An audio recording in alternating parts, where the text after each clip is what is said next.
Good afternoon, everyone. Welcome to the Newark Business Hub Let's Grow Power Hour on powerful collaborations and why you need to be making them this year and every year beyond. And I want to welcome, first of all, my name is Kimberlee Williams, and I'm the CEO of FEMWORKS Marketing and Communications based in Newark, New Jersey. And I'm also very proud to be an entrepreneur in residence with the Newark Business Hub at Rutgers Business School. And this is our opportunity to share knowledge, not only with the other Newark Business Hub fellows, but with the world about the power of entrepreneurship and what it has done in our life and what it can do in yours. I'm really happy to have with us today some really distinguished entrepreneurs that are doing really big things, not only in Newark, New Jersey, but in the United States and abroad. And they've agreed to share their secrets with you. So get out your pen and paper right now. Matter of fact, just record this whole thing and watch it 2-3 times, because what we're sharing with you today is going to be game changing. What we're talking about is powerful collaborations. And this is the Let's Grow Power Hour presented by Newark Business Hub and Rutgers Business School. Without further ado, I'm going to introduce my guest today, Shariff A of Mission Entertainment and Marcy DePina of several organizations. And Marcy, I'm going to let you talk about that. Matter of fact, why don't you kick it off by introducing who you are and tell us about the fabulous work that you do. Okay. Well, thank you very much for having me. It's really a pleasure to be a part of the Newark Business Hub in the first year. This is groundbreaking, so it's wonderful to be part of a pioneering effort, especially in our city of Newark, which is such an exciting time in our city right now. So I am Marcy DePina. I am the president and CEO of FORSA Media Group, which is my company. It's a multimedia company that does a bunch of different things. But to sum it up, promotions, event production, social media, public relations, marketing, consulting. I myself was a host of an Emmy award-winning television show called Rhythm and Roots for 2 years. So television and film is also part of FORSA Media Group, and also host of a radio show called The Movement, Cape Verdean Vibes. So that was something that was near and dear to my heart. I'm currently also the program director for Newark Riverfront Revival, which is basically an advocacy group. We work in collaboration with the City of Newark and with the County of Essex and Ironbound Community Corp and a bunch of other nonprofits to connect every Newarker to the riverfront. And we do that through the programming. So it's now going into my second year doing that, and it's wonderful. Thank you. Now, you also said that you did some work internationally as well, right? Yeah, so with FORSA Media Group, one of the specialties or one of the main focuses that I've sort of honed my skills in is working within niche markets. So in those niche markets, most of my work has been within Africa, the Caribbean, and then focused on pretty much everything has been focused on music and the arts and music and arts of Africa and the African diaspora. So I've worked in Morocco doing their press for Festival Mawazine, which is their biggest festival. I did that for 5 years. French Guiana, which is in South America, Jamaica for Caribbean Fashion Week, Cabo Verde for the Creole Jazz Festival, Senegal for FESMAN, which is the Black Arts Festival, and some other things in between. Those are the major things that I've worked on. So yeah, I absolutely love working abroad. I always say, I love to travel, but it's best to get paid to travel. That's right. Absolutely. I know that's right. So we have amongst international business, we have a titan of New Jersey and the United States entertainment, none other than Mr. Shariff A of Mission Entertainment. Shariff, tell us about your business. First of all, we got to get that applause thing. What is that applause? Yeah, we got to get that thing. Hello. Go with the clap. They got to go with the clap. Nah, I'm only playing.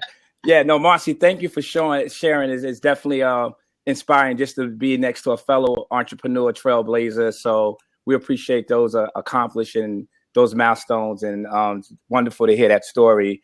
I'm gonna keep it short because I know people waiting to get to the meat, man. They want to get to the meat of this thing.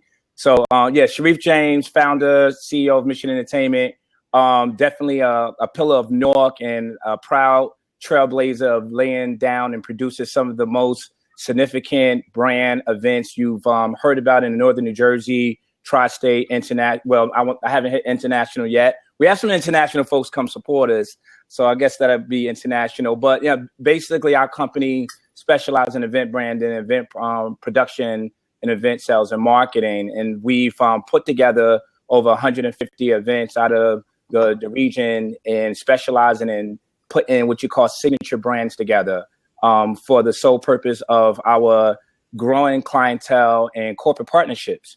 And we're proud to say that we've been not only a trailblazer, but we cracked the milestones of venues as a New Jersey Performing Arts Center being the first organization to bring urban, they call it dance, but we call it celebration/affair. It was called the Black Affair, starting in 2004, has grown from maybe about 600 people to about 3,000.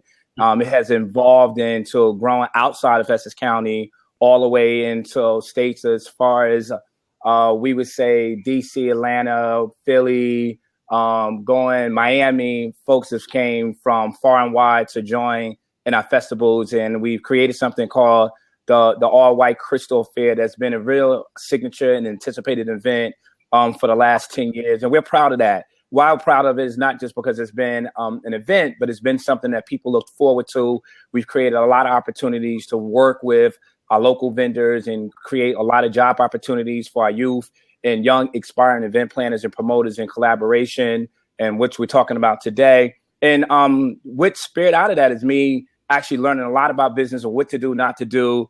And I actually rolled into doing a lot of consulting, coaching, and mentoring consciously and unconsciously. I do a lot of mentoring and helping folks that actually inspire to be event planners, producers, promoters, and just kind of learn about the business and doing my best to cut that learning curve down. So we at 211 Warren Street. We've been here for about over 7-8 years now. We have a lot of exciting things in the makings, and I'm proud to be here amongst my colleagues and being a part of the hub as a part of the advisory board to give insight, direction, and hopefully I can cut your learning curve down, share some of my war stories and some of the victories as well.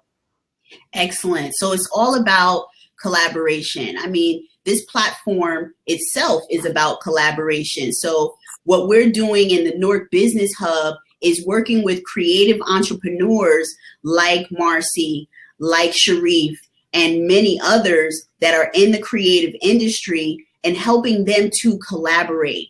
So the idea is that you're more powerful together with other powerful people that you can trust, where you can share information, and where you can build things that you wouldn't be able to build by yourself.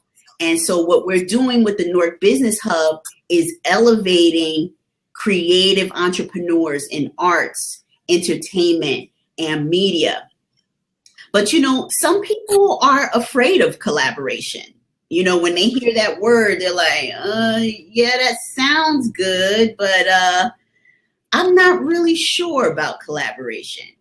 But what would you say are the benefits of collaboration? What can people get out of a really great collaboration?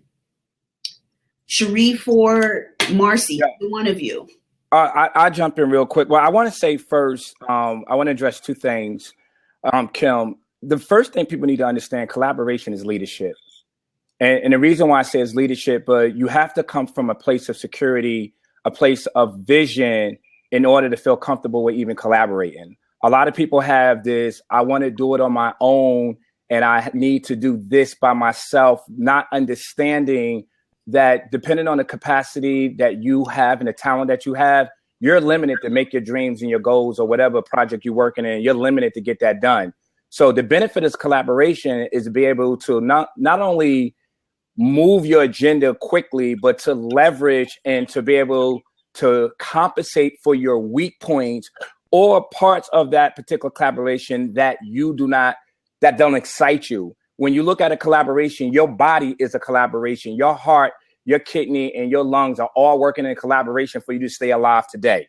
So even though you're not conscious of it, but a lot of times we fail to realize that our body is in sync of a collaboration. Your house is in collaboration. Your car, moving parts are running in collaboration for you to move, put your key in, turn that car, start the engine. The engine is working with the muffler is working with the alternator, and they're all collaborating for you to get to point A to point B. So you have to change how you look at collaboration. And remember, regardless how big your vision is, regardless how much money you have, regardless how talented you are, you're a part of something that requires collaboration a lot of times for it to be something of value, something that is everlasting, something that has great impact. You're a part.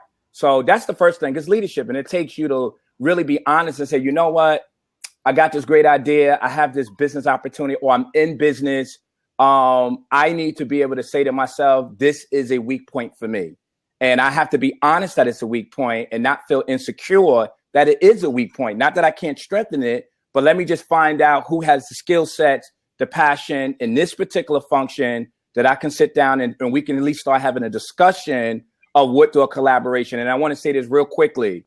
There's actually two phases or two levels of collaboration. You have internal collaboration, just collaborating within your team, your culture of your team. And then you have external collaboration when you work with another organization that might has a different culture, but it has a service or it has a resource that is necessary for you to meet that agenda.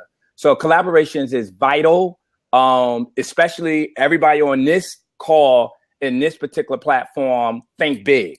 So we understand that in order for us to get to our dreams and our visions, anything that has significant value is only going to happen out of collaboration. Yeah. So we must understand it, figure out how to reduce the failure rate of collaborations, how to best synergize and create those partnerships that are healthy, fruitful, profitable, and that allows you to be in a space where you feel good, working with a person, the energy is good, and learning that. A lot of times we have to look at ourselves. And I think you make a really good point, though. I mean, when you talk about a culture of collaboration and you talk about, so many other things that are about embracing leadership and whatnot, this is often not the norm when we think about especially people of color in business. Right.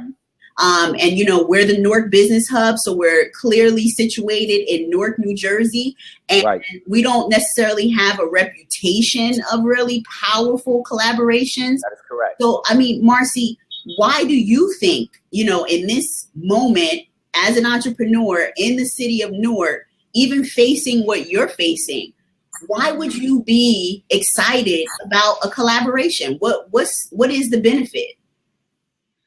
Well, I think there are a lot of benefits to collaborating. I think that, as a woman, I think a lot of women are taught to do things on your own, right? If you got to get it done, it just has to get done. So I think we often sometimes when we're faced with a challenge, we have a big project, we have a big idea, we want to get it done. So you're either afraid somebody's going to drop the ball, you're not sure about people being competent. When I was in high school, I played sports. I played basketball, I played volleyball, and I played softball. And what I learned from that, aside from, obviously the athletic skills, was the power of collaboration, was the power of getting along with other women and learning to join hands with people. I think oftentimes people, because of personality difference and whatnot, they find it hard sometimes to collaborate. But back to your question, it's necessary to collaborate. I mean, just in my role as program director at the Riverfront, I'm one person manning an organization that runs over 100 free events at Riverfront Park in the summertime. That's an event every single day. And I do that on my own. If it wasn't for collaborating with competent, innovative, responsible, passionate partners, none of that would get done. Right. It really is about collaborating with people, organizing events with people who really know their stuff, that I can trust to drive the ship and in the absence of me being there, that they will, do their part and I can do my part. I think what's happening right now in the city of Newark is so powerful. We haven't been known for collaboration. We haven't been known as being the city that's, got all this stuff going on. But if you look in the last 2 summers, it's incredible how many things are going on. And that would not be possible without initiatives like the Newark Business Hub, without collaborations with dynamic individuals who not only feel passionate about their work, but feel passionate about this city, who feel passionate about the amount of talent that's here, who feel passionate about our prime location, who feel passionate about so many factors that make this a winning city, and know that bringing their talents to the table and being able to join hands and hearts with other people, we can actually get something done. Because you can't get it done on your own. I mean, I know for me, I don't know how to do everything, and I'm not ashamed to admit that. I'm not ashamed to say that I don't know how to edit videos. I'm not ashamed to say that, I have weaknesses. I'm not perfect. I have great ideas. I'm an idea person. I can come up with ideas all day long. But carrying out those ideas, I need other people to help me carry them out. So, I wholeheartedly agree with what Shariff said about not being afraid to say you need help and not feeling bad about that. You have to admit when you need help. And I think some of us come from cultures that's not so easily admittable. We don't necessarily want to admit that we need help because either help hasn't been available to us or because of the pressures of just having to make do with so little that it becomes almost a badge of honor to be strong and do it on your own. And I think sometimes that can work against being collaborative, but we're in a moment where, it's necessary to collaborate to get things done. And I know personally, I would not be able to survive without working with other people. Right. I think you mentioned a really good point as well. And, from a cultural point of view, or, because I'm a woman, or even, because maybe I've gone there and I've tried to collaborate and it wasn't a great experience. People forge out on their own and they feel like they have all of these good reasons why they're just going to try to do it themselves, Right. But in reality, maybe you need to look at, well, what did I do in the past that kind of was a stumbling block for me, that kind of set that collaboration up for failure instead of setting it up for success?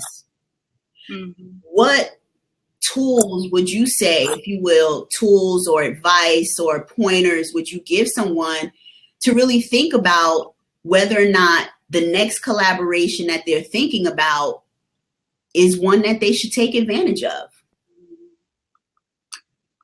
Well, I think that whenever I'm considering a collaboration, for me, I'm a vibe person. It's all about vibes. It's all about a connection. So for me, the number one thing in any collaboration is there synergy? Is the energy right? Do our frequencies match? Because, person A might be over here and they might be doing something incredible. It actually could be the most successful, the most profitable, the most high profile event. But that doesn't necessarily mean that me and that person are going to vibe and that it's going to be a profitable collaboration for me. It could actually be a negative collaboration for me. So for me, the number one thing is, does the energy match? If the energy matches, then I know it's okay to go forward. Following that, it's about what's the idea? Is this idea realistic? I tend to think really big. And, some of my ideas, I've had them in my head for like 10 years because they're so big. I haven't found the right people to collaborate with to actually make them happen or to get the resources to make them happen. So you really have to evaluate your idea. And it can be big, and that's great, but make sure that it's a realistic idea. So I think that is really key, making sure that it's a viable idea. And also, too, that it's going to be a purposeful idea. Because for me, if it doesn't have purpose, it's just not worth it. The next thing is, for me, is it mutually beneficial? There's nothing worse than a lopsided partnership where one person's doing all the giving and the other person's doing all the taking. That just does not work for me. And I either way, whether I'm the one doing all the giving or I'm the one doing all the taking, it's not a positive outcome. And somebody always ends up feeling afterwards. And that's not a good way to leave a situation. It's not good for networking. It's not good for your personal growth. So is it mutually beneficial? Do we have complementary skills? Where I'm lacking is this person, do they have an abundance in this area?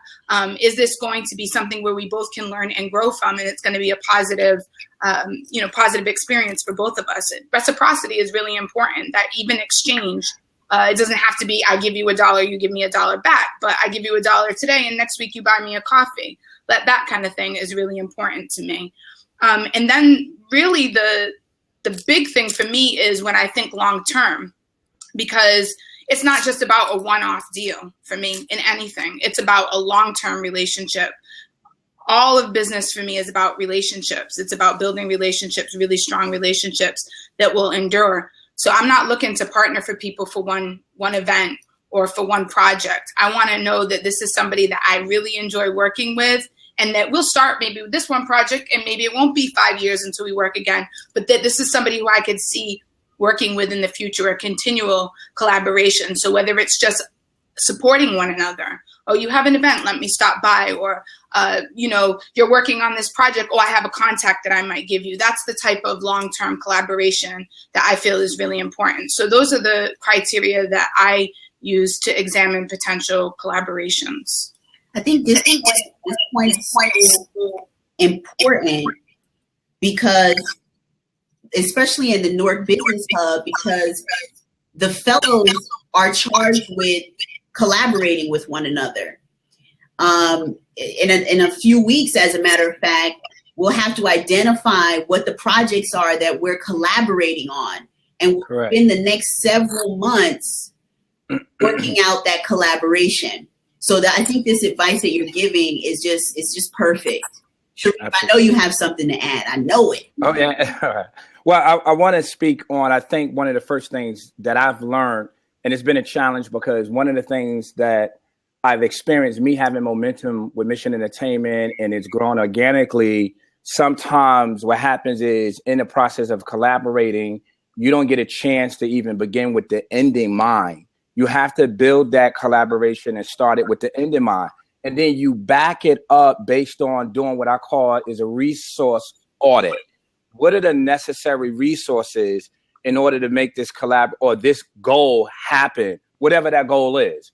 And resources is time, money, manpower, skill sets, and then really looking at the person, like Marcy said, number one, the energy is there. You have shared values. That's very, very, very important, that whoever you're collaborating with, you guys have similar values, because that's the basis of your decision. I don't want to be in a collaboration with you.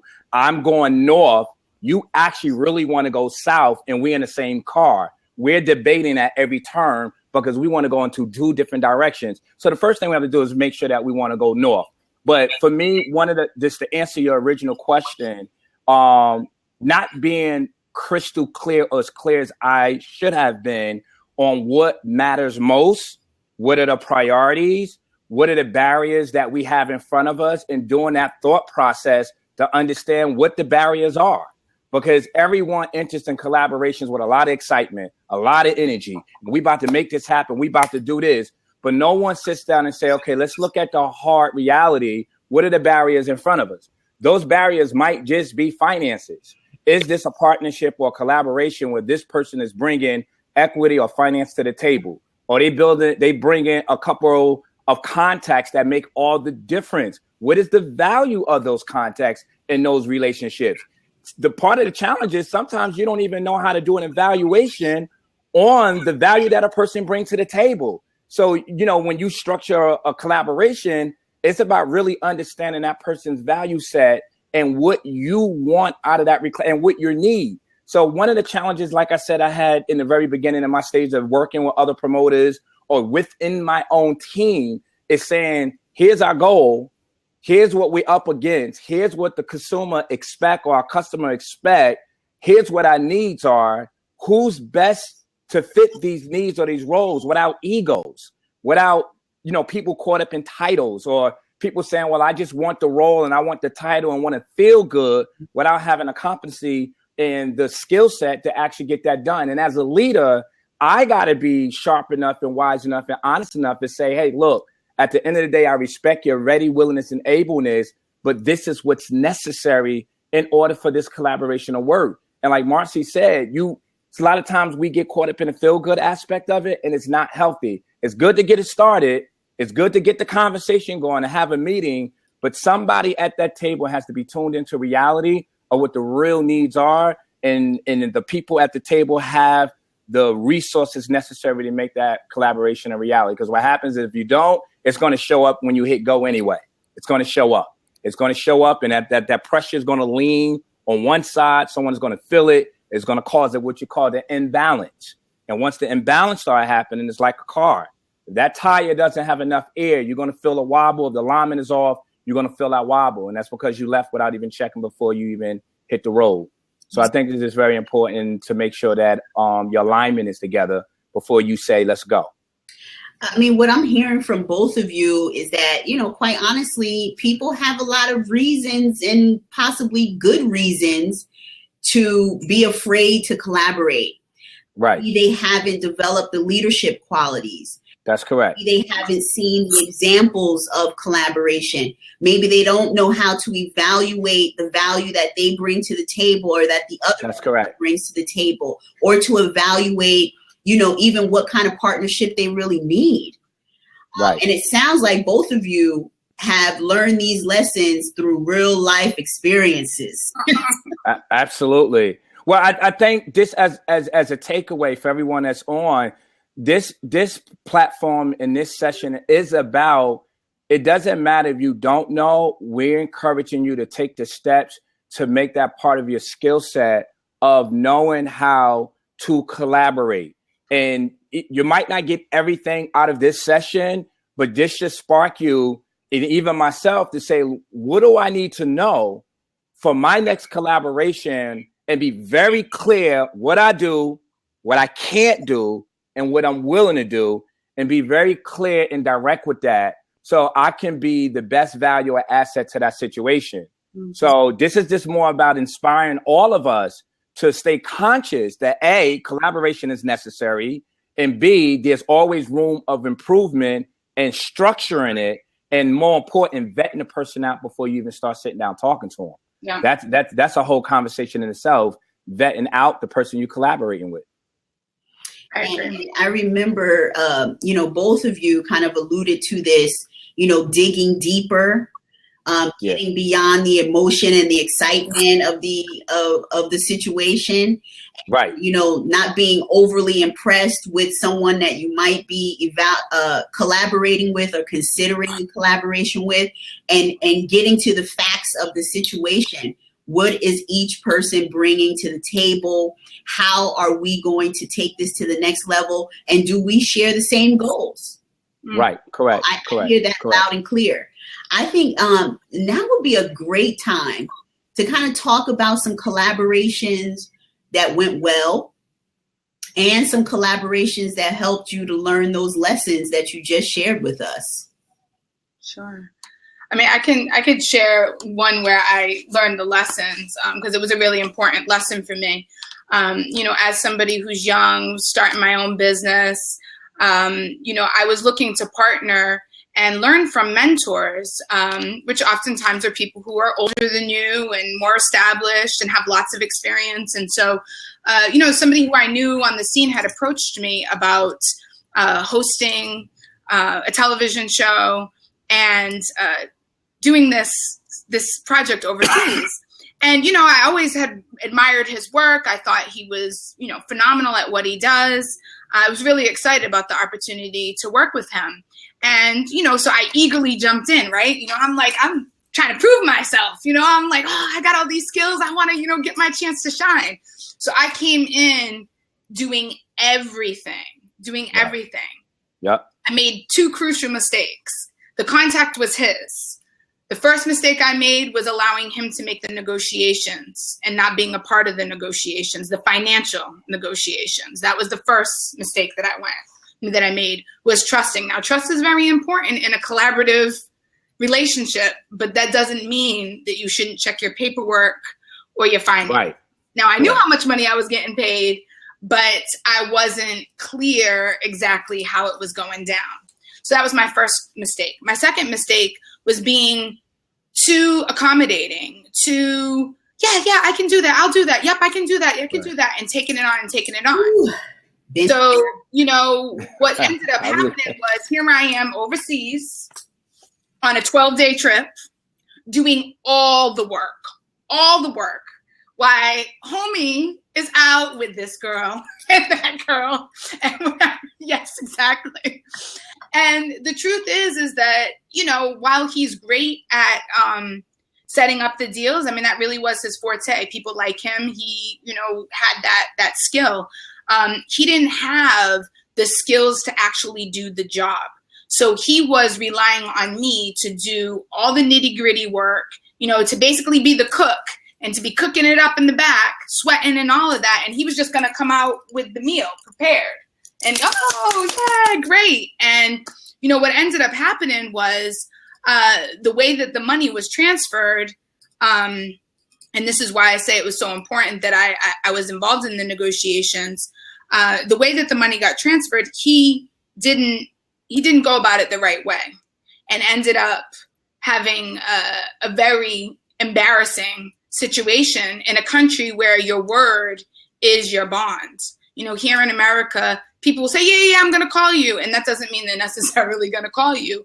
But in places like Morocco or different parts of Africa, your word is your bond, period. And he said he was going to do something and he did not do it, and ended up owing a couple of $1,000s to people that, ultimately was a bad reflection on my reputation as well. Thank God I had good relationships with these people, so I was able to kind of clean it up. But I felt like there was a lack of, also a mistrust there. Are you sure Marcy is being honest about this? Was she not in cahoots with this? So I think it's really, really important that although it might appear that somebody has more skills, knowledge, context than you do, don't ever, ever undervalue yourself, ever. Right. And always remember to keep the dealings transparent, keep them very, very transparent. And that taught me a lot. I learned a lot from it, and I got a lot more business out of it, and that was great. However, I was very green. And, it taught me a lot of what not to do. And I'm actually grateful for the experience. But I think particularly as a young woman, I really needed to protect myself in ways that I wasn't 100% clear about at that particular moment. Wow, thanks for sharing that story, because I have been there, have been that very eager person willing to, wash the windows and right floors just for an opportunity. But you got to know your own worth. And I think that's a really powerful lesson that you shared in so many ways. Shariff, are you going to give us a success story or one of those University of Hard Knocks? Well, I want to real quick. I have to piggyback, Marcy. Thanks for sharing and being open about that. The biggest challenge in even knowing your own worth is how do you even appraise yourself, right? Because you have to know how to appraise yourself. To think about it, a house has a criteria of appraisal. How do you appraise your skill, your experience, to even know what you're worth, right? So that's a challenge for some folks. And because a lot of times in the beginning of your career, it's important that people understand that pro bono work, getting your name out there, getting your brand out there is important. So you don't pay attention to the deal as much because you're eager to actually demonstrate your value and what you can do and make your mark.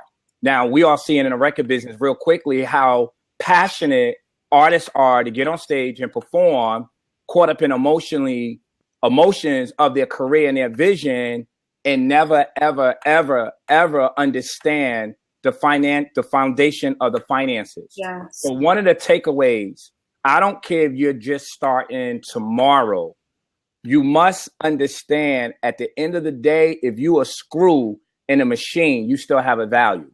And you need to understand what that value is. That's a whole nother conversation. That's up for debate of what you should charge and what your piece should be. But I agree. Key word here, Marcy, is transparency. Yep.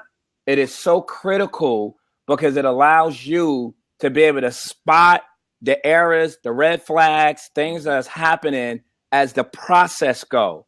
I had an experience. I would never get into names at this point, but working with a promoter, and I would take responsibility. We took for granted that we had a lot of trust for each other.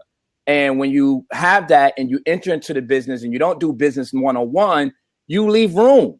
You leave room for, it's almost like flying a plane and you go, wait a minute, we don't have enough fuel. Nobody checked the fuel gauge. No one knew that how do you get all these people on this plane and they didn't pay, or whatever the case may be, because there's no checks and balances. So my takeaway from Marcy, and I've been there too, Marcy, and share my experience, is being eager, having that momentum, having that, when you speed and you don't even slow down, you're just ready to get into, am I right? Right? You're just ready to get your next deal. Go ahead and express yourself. You got a platform. You're ready to do your thing. And I don't think it was nothing wrong with Marcy that was his strength. It was the structure and the expectations of that particular deal. Yep. Your expectations were here, and he looked at you and go, I got a horse here. She's going to run. So if she's going to pull a whole damn sled, why the hell do I got to work? This is an easy deal for me. Yep. So you take a little ownership and you say, you know what?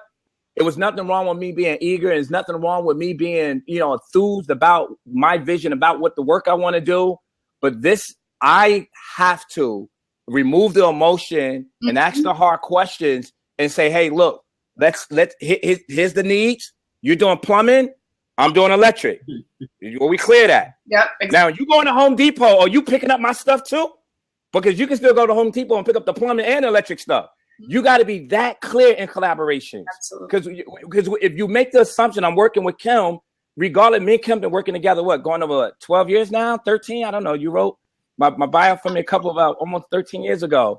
And today we just had a nice little meeting, and we had to get very clear what are the expectations at this point based on her situation, my situation, time constraints, or what to expect from each other, so there's no miscommunication and no disappointment.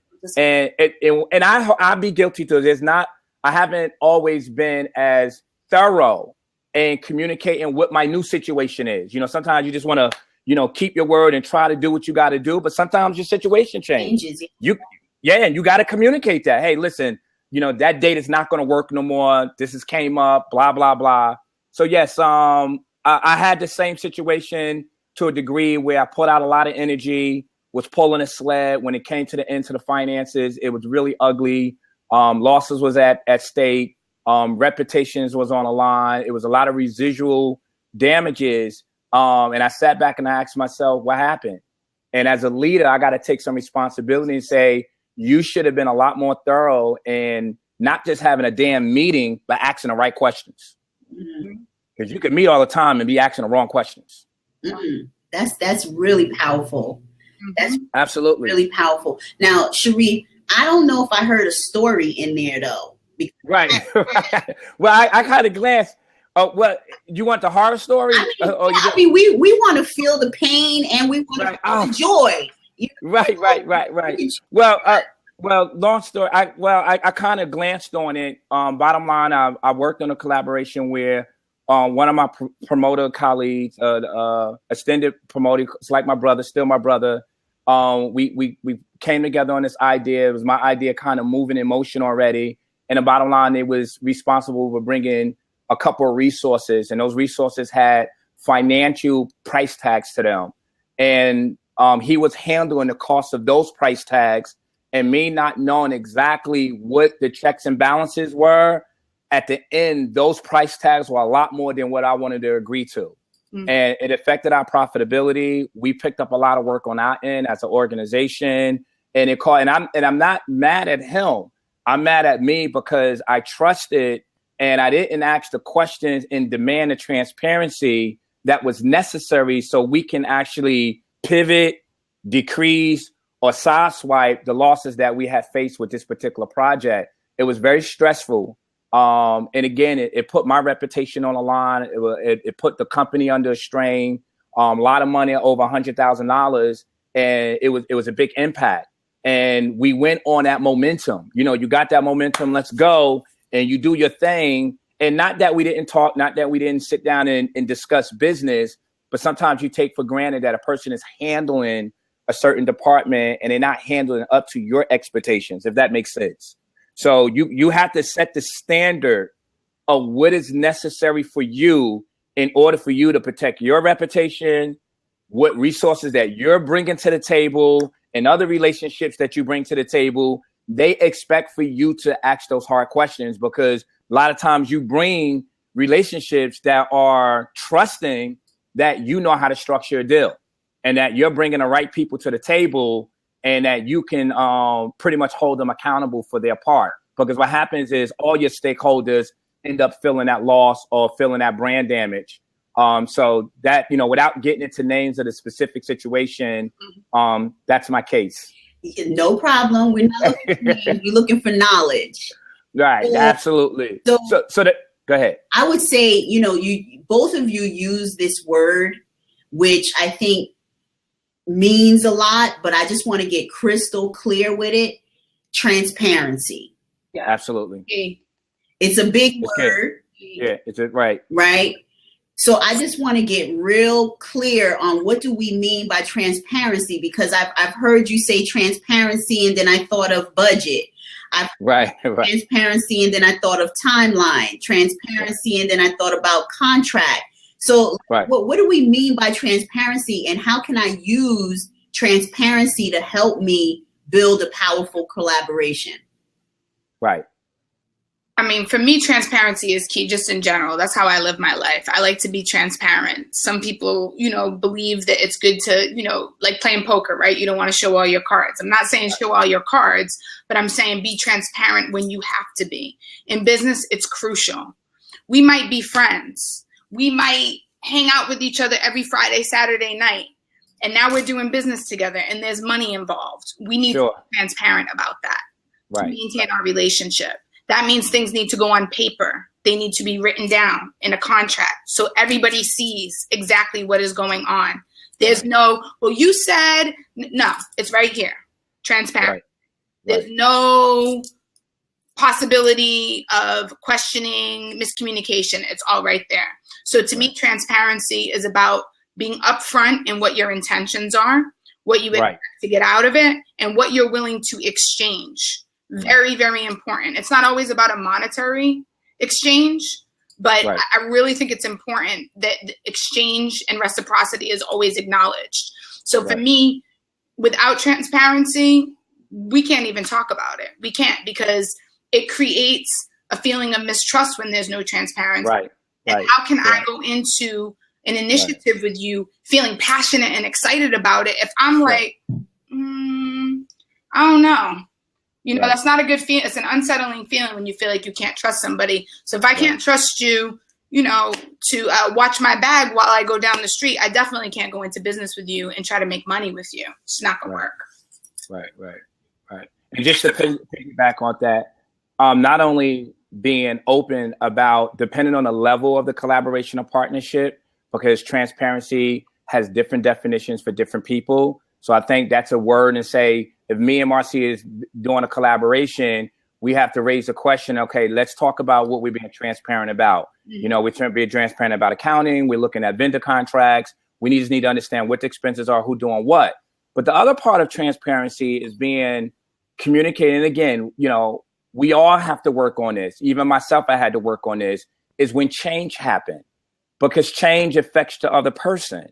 So if change is happening on your end that you can't control, there's something that has derailed you, something that has stopped you that can impact your partner, that collaboration, you need to give them heads up and say, hey, listen, this has changed. You need to know that there's a change. I need your approval because it's going to have an impact. I don't want no surprises.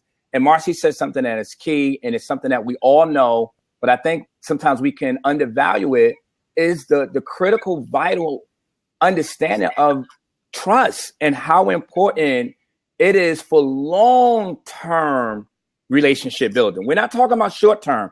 I don't got to trust you that much if I'm doing a Charlie ride with you. But if I'm doing a distance run with you, that is success.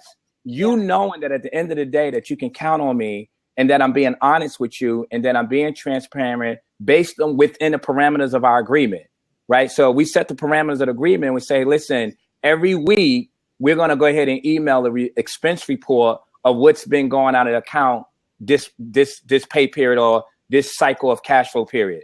That has to happen. Then we have to establish who's responsible for capturing that data and who's responsible getting the data out. So when we sit down to meet, we can speak from a place of intelligence and a place from facts. So we can make intelligent decisions based on the numbers and real life changes, not your feelings, not your emotions, not what you want to do, not what you're thinking. Here are the numbers. Here are options. Here's this is the strategy to deal with it. And this way, you have a better chance. It increases the chances of that collaboration and that project, that business being successful. So yes, I'm in agreement with you 100%. It's something that we all should practice on. And I will say this, people are not comfortable of always being transparent because they're being too strategic. Think about it. If you're being over strategic and you're looking to use a situation, it doesn't make sense for you to give all your information up because you're being too strategic. But what you fail to realize, that strategic thinking can also prevent you from growing and building a foundation, a relationship, and ultimately your success is your relationship. So I ain't gonna say not to be strategic. I'm not gonna tell you to lay all your cards out, but minimum establish what are the critical data points that we need to constantly review just to make sure that this train don't go off the track. So we have some questions from our audience. Okay, great. We actually have one of the fellows submitted a question, which I think is a perfect question. You've done your due diligence, or maybe you haven't to some degree, but one way or another, you're seeing red flags, right? Yeah. And you're not too deep into it yet. It's still the preliminary stages. Right. So how do you give some advice about how do you get out of a bad situation before it comes worse?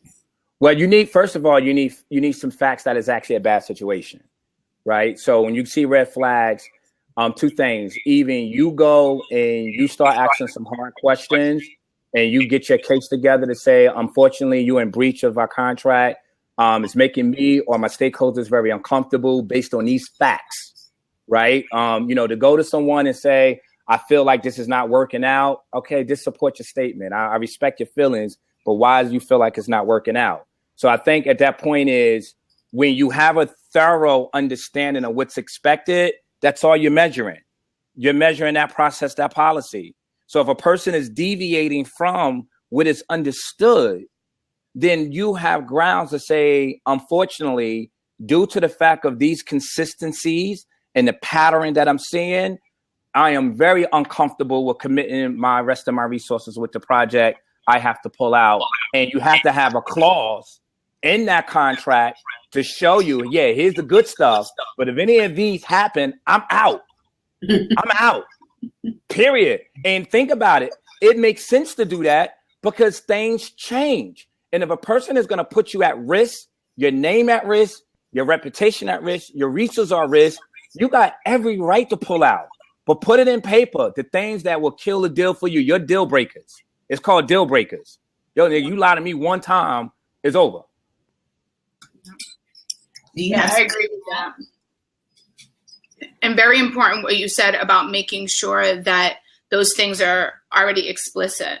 Right. I've actually, with the exception of the one story that I shared, I've never had something happen where it already got to the contract stage and then the red flags came up. I try to be very clear by meeting with people face to face before I even get to the contractual stage. Because again, what I was saying about energy and vibes, you can read, if part of business, being a successful business person, is intuition and being able to read people. Right. Being able to read people is such a valuable skill. Right. So for me, I there's only that one time that I got actually into the project. I'm like, no, this is not working. Usually when red flags come up for me, they happen before we even got to the contract stage. Right. So, I have a saying, if it doesn't flow, let it go. If it's like, if you keep having obstacles, and I'm not talking about challenges, I'm talking about obstacles, real obstacles, it's just not working. Before you even go into a business agreement with this person or this team or this company, don't do it. Don't do it. I'm real funny about save your resources. I don't want to do. Yeah. And I would add to everything that you guys are saying. I'm hearing a little feedback.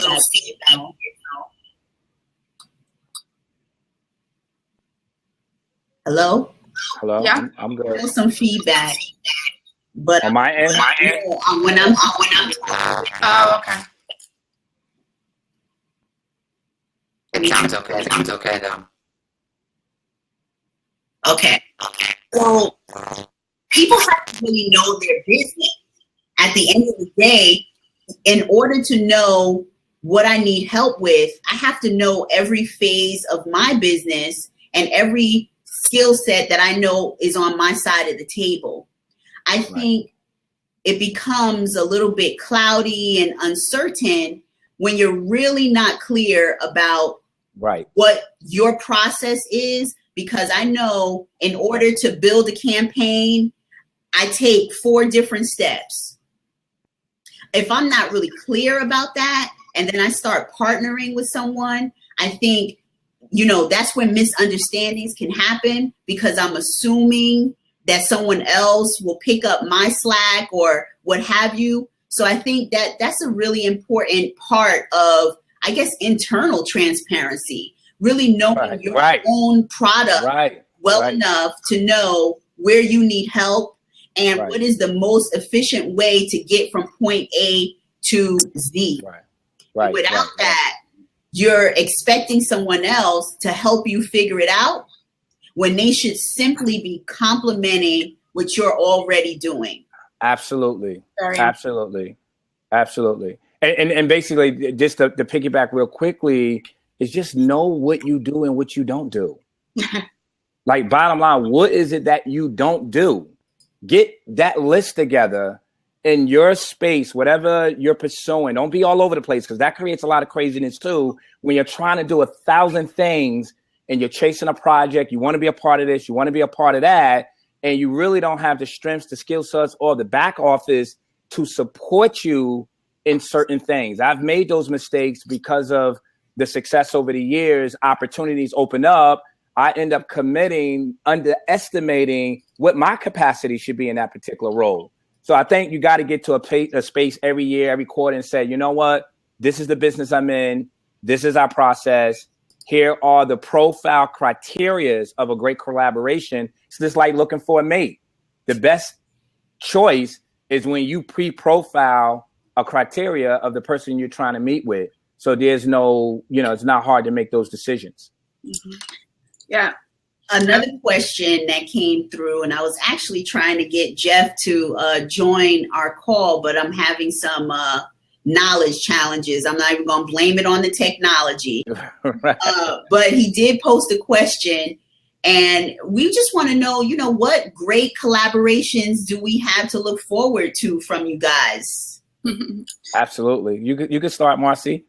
Well, I'm really excited about 2016 already. It's kicked off to be a great year. A lot going on at the Riverfront. We're opening up a new section of the park. Well, we actually have opened it up already. It's a blank raw space. So I'm excited about the possibilities of that, and actually hoping to be collaborating with the Newark Business Hub, with Sharif, with Cobblestone Multimedia, and a couple of others to do something really unique in our city. I'm also working on an initiative right now that's going to be taking place in March, which is called Hip Hop for Flint. And that's a major collaboration. It's 47 cities across the globe coming together, hip hop, the elements of hip hop, in order to raise funds to purchase these really high quality water filters for 250 of the homes that are in the greatest need in the city of Flint. So it's a goal of $80,000. So we're doing that in Newark, New Jersey on March 19th, and I'm really excited. So not only is that a collaboration, because I'm doing the national press, so it's a collaboration between all these cities around the globe, but then it's a collaboration as the organizer of Newark with some I feel like we got some of the talented 10th that are part of this collaboration. So from 211 Media Group and Do It All, from the Lords of the Underground to the Newark Times to High Side Magazine. I mean, the list goes on and on of the people who are joining in on this initiative, because it is a fundraising initiative. So paid. So I'm really excited about that because it gives us all an opportunity to give back. And then at the Riverfront, I mean, there's just, I don't know, I'm almost finished planning the thing. And we have 125 events this year. Wow. We have a dance series. We're collaborating with the Newark International Film Festival. We're going to be showing some of the films down there. We have our usual boat tours and walking tours. We have our hip hop festival this year is going to be focused on political, social, and environmental justice, movies. We've got a whole bunch of stuff going on. So I'm really, really excited about all of that. And of course, everything that we do at the Riverfront is a collaboration, from collaborating with people like Jeff to all types of people, Newark Museum. A lot of the movers and shakers in the city of Newark are coming together to really get the Riverfront popping. Excellent. And you, Shariff? Yes. Well, I got to say, I'm very excited about the hub movement. I want to start there first, and working with Marcy and the Riverfront. We actually went out, I think it was like 10 below zero that day. We had to walk together. It was just so cold, but I'm very excited. Newark is actually, if you're on the other side of the city, outside of some of the things that's happening on the street level, but Newark is actually doing a lot of Renaissance work in regards to just making sure that Newark's value in the real estate level, production level, and there's ongoing value in Newark and things and events that take place. We've been a part of creating, me personally, one of the signature events in Newark, which was the All Black New Jersey experience. So we're looking to expand on that, and we're working and potentially sitting down with the hub and Marcy and seeing how we can take that to the next level for our Newarkers, and working with the hub with a series of lectures similar to this, live lectures, as well as bringing in keynote speakers and working with other promoters and coordinators that would bring content and education to not only for us to have events that we can have a great time, but to continue to lift our consciousness, to continue to solve our problems and give us solutions and tips that's going to create better assets amongst ourselves so we can be better collaborators. So very excited about that. We got some exciting things that 100% not green lit yet, but you can look forward to a calendar that's going to be spectacular. It's going to be sparkling, and we've got some of the best people on this phone right here on this Blab, and as well as tuned in, that's going to be participating in some of the future of Newark, New Jersey. So I'm very excited about that. And so am I. I mean, we are in a new kind of economy, and I say this all the time, and I like to repeat what Brother Jeff Billingsley always said, which is some of the biggest corporations now that are really tearing up the stock exchange and their stock is just going up and up are organizations that are built on collaboration. All they do is collaboration. Right. How many of us have taken Uber? Right. Uber is nothing but one big collaboration of drivers working together through a technology platform. So I think collaboration is really redefining how we do business. And it's not new, but in many ways it's new in our community. And the ways that we are experimenting with it is going to define not only how successful we are, but how prosperous our communities are. Now, I want you guys to make sure that you tell everyone how to stay in touch with you, where we can come to your events, or how we can just follow you as an entrepreneur. I'm on Facebook, Shariff James, IG Shariff James as well, Twitter. You can hit Mission Entertainment, Facebook, and just look out for these events coming in 2016, 2017. I want to say something real quick before we sign off. Just from a collaboration standpoint, sometimes we underestimate when you look at your favorite movie, one of the best, anything that's a blockbuster hit, it is strictly a collaboration and pull our whole picture together. Sometimes you don't even realize how many companies were involved from a very small level to a high level, maybe 6 major, 8, maybe sometimes 13 companies in making one film for an hour and a half, 90 minutes, many companies, and it's all through a collaboration. So I always use that as I would say an example to keep in mind as you build. Absolutely. How can we stay in touch with you, Marcy? I mean, first, can we clap it up with Shariff with these analogies? I mean, Yeah, right? I love it. Thank you. I'm easy to find. I'm on Facebook, Instagram, Twitter, Vine, Tumblr, Snapchat. I'm a social media junkie, all at Marcy DePina, MarcyDepina, as you see there. And if you're interested in finding out more about Newark Riverfront Revival, the website is newarkriverfront.org. And you can also find us on Facebook at Newark Riverfront Revival, on Instagram at Newark Riverfront, and Twitter at Newark Riverfront without the O on the front. And I did want to just say that, you mentioned something, Kim, that I thought was really powerful about collaboration. Collaborations now seem to be something new, but life wouldn't be possible as we know it if it wasn't for collaborations. The saying, it takes a village to raise a child, was just how things were done back then. We, especially in America, we live in a culture of the I of the individual.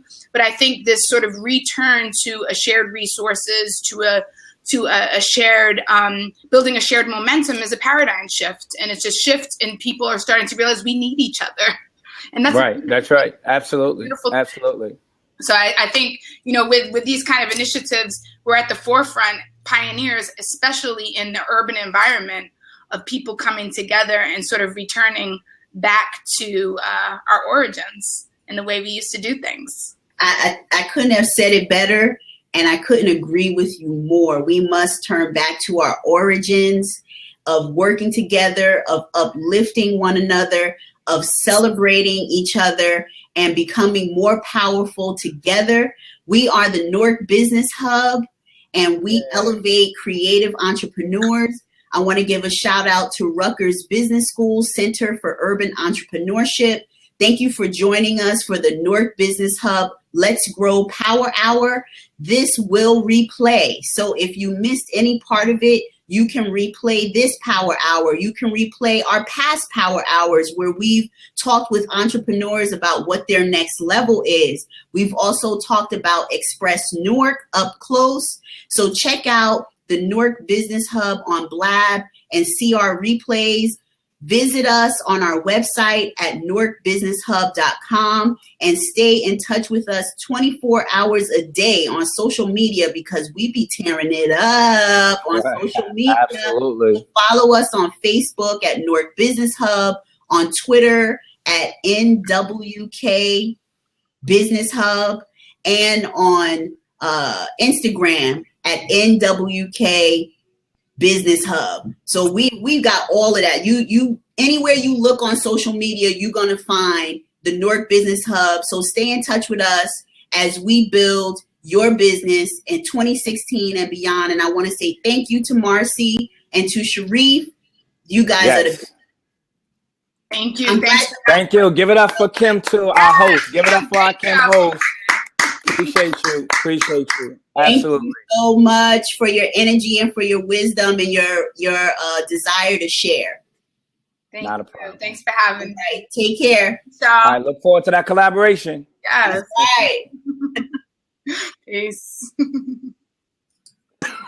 On March the 8th, if you love Shariff today, honey, on March the 8th, you're going to get full on Shariff James as he talks about negotiation in business. So make sure that you tune in on March the 8th, because our Blab on business negotiation will be hosted by none other than Shariff James of Mission Entertainment. So tell a friend, tell 3 friends, and bring your business partner, because you are going to walk away learning much more about how to get the most out of every deal through collaboration. Shariff, do you want to talk about that at all? Well, I think that negotiation is not just in business, but just in life, and knowing how to understand what your standards are and your values. And we're going to talk about being able to maximize your opportunities, be able to maximize your gifts and your talents and what you bring to the table, how to put that deal or that situation in the best way that is win-win. And if it's not win-win, how to walk away from it, and not allowing, one of the biggest things I'm going to be driving home is not allowing your passion to cloud your judgment. Well, there you go. because it's all about dollars. And that's right. At the end of the day. And if it don't make dollars, it don't make sense. Absolutely. So we will see you on March the 8th right here on the Newark Business Hub Let's Grow Power Hour featuring Shariff James on negotiation. Until then, peace. Peace.